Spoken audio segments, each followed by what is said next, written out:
If you've spent any time on the Zoomer internet over the past few months, you've probably been unable to avoid Clavicular.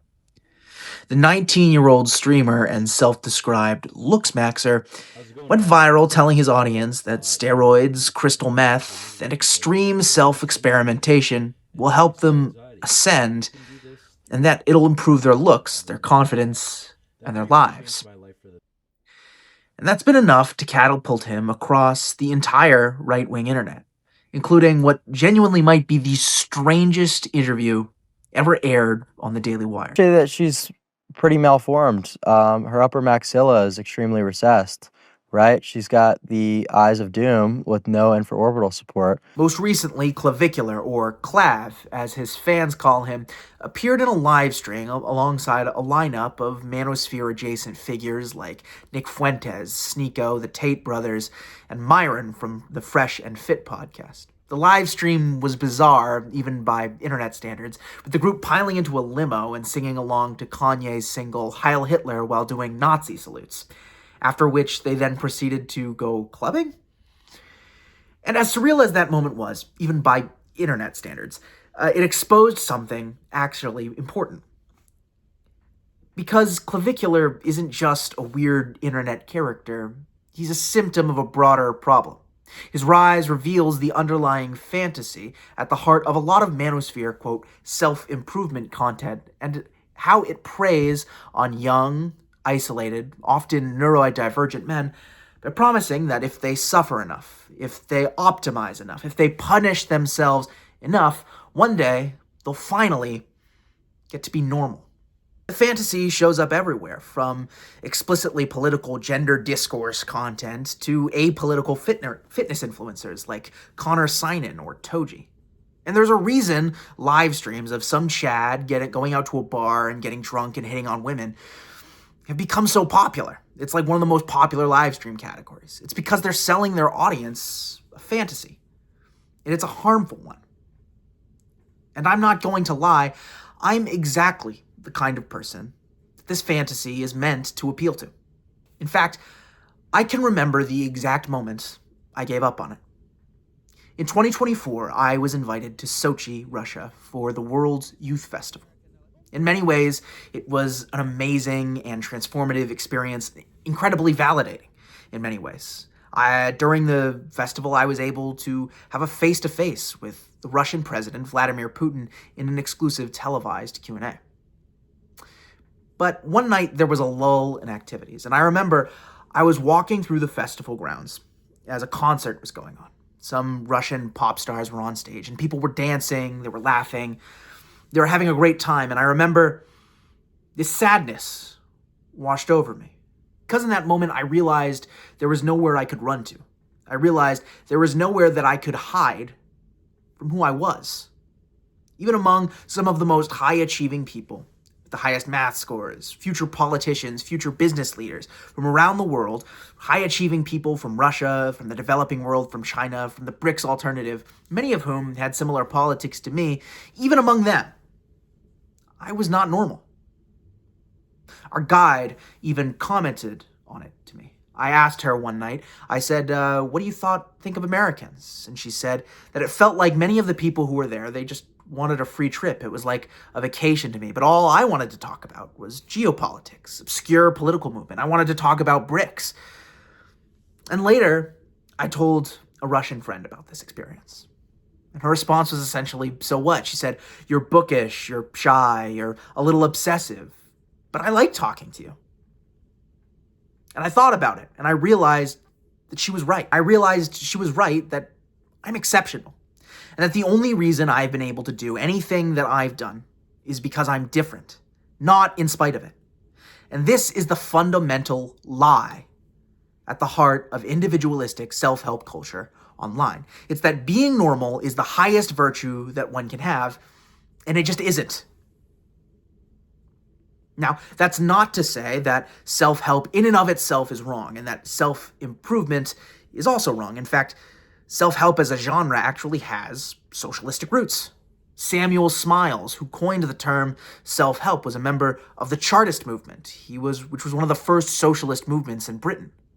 What's more, Wallace Wattles, who popularized manifesting with his books The Science of Getting Rich and The Science of Being Great, was a socialist and a follower of Eugene Debs. It wasn't until Rhonda Burns published her book The Secret, which took Wallace Wattles' content and removed all the radical politics from it, that manifesting became cringe. What I'm trying to tell you is not that striving to be a better person is bad, but that the empty pursuit of change or improvement, abstracted from social movements, abstracted from society, will be empty, and that true change comes from joining a movement.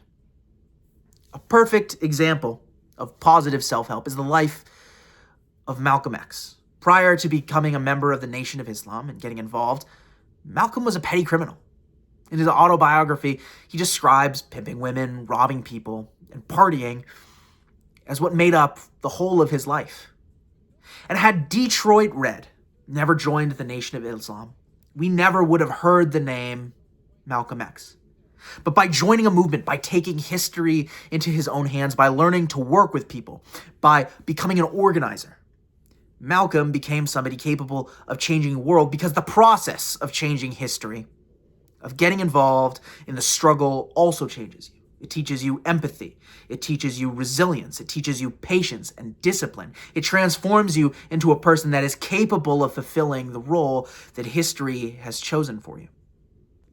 This transformation is not unique to Malcolm X either. Prior to founding the Black Panther Party for self-defense, Huey Newton was a college dropout who made ends meet by shortchanging people. But because Huey was exceptional, and because he got involved in Students for a Democratic Society, we got maybe the most effective working class movement this country had seen in decades. We got the movement that brought us the free breakfast programs, that brought local community organizations, that empowered the Black community to fight for their rights. And think of what the world would have been robbed of if Huey Newton had decided that his interest in revolutionary politics was too weird and wallowed in his misery on the internet. This is another thing that often gets obscured, but Huey P. Newton was a brilliant organizer, he was a brilliant theoretician, but he was not the most charismatic member of the Black Panther Party. That's just a fact. His public speaking was described as awkward and stilted, sometimes overcomplicated.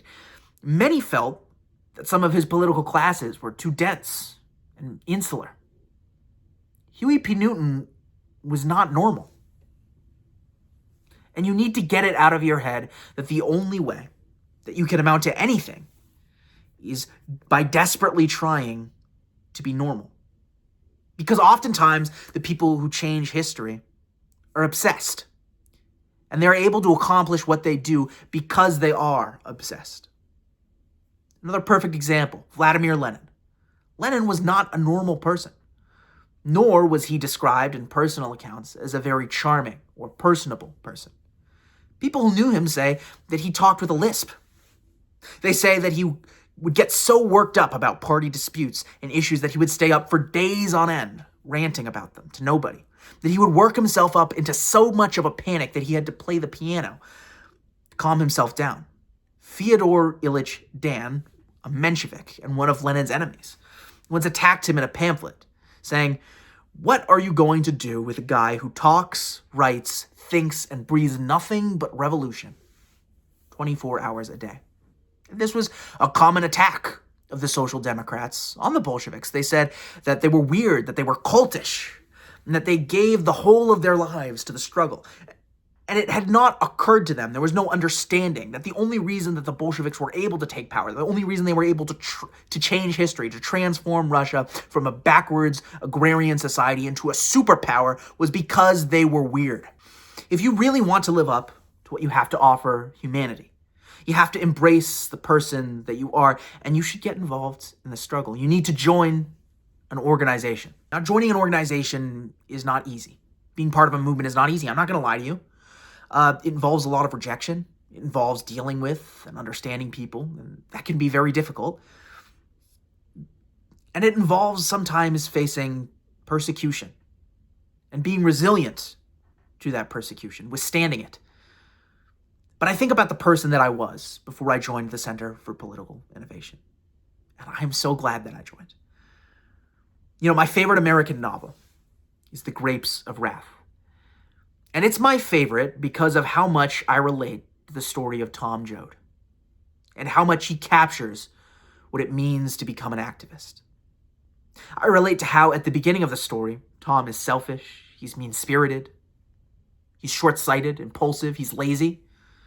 But by struggling and suffering, by coming to understand the struggle of oppressed people, through getting involved in a movement, he's transformed into a different person. And by the end of the novel, he is somebody who is capable of sacrificing his own freedom to defend a group of striking workers. And after he's made that sacrifices, he realizes he has to run away. And he confronts his mother about why. And the words he says have become a mantra for me. When I've lost or been pushed out of jobs for what I believe. When I've lost partners for what I believe. When life feels hopeless and I start to wonder if my commitment was worth it, I recite these words to myself. He says, maybe a fella ain't got a soul of his own, only a little part of a big soul. And then it won't matter. I'll be all around in the dark. Wherever there's a cop beating up a guy, I'll be there. Wherever there's a fight so hungry people can eat, I'll be there. I'll be there in the way that guys yell when they're angry or kids laugh when they're hungry and they know supper's ready. When the people are living in the houses they've built and eating the food that they've grown, I'll be there too. That is what self-improvement means to me. That is what being an activist means to me. And if you are interested in anti-imperialist politics, if you want to take up history's challenge, I invite you to join my organization. It's called the Center for Political Innovation, and there will be a link in the description. Thanks for watching.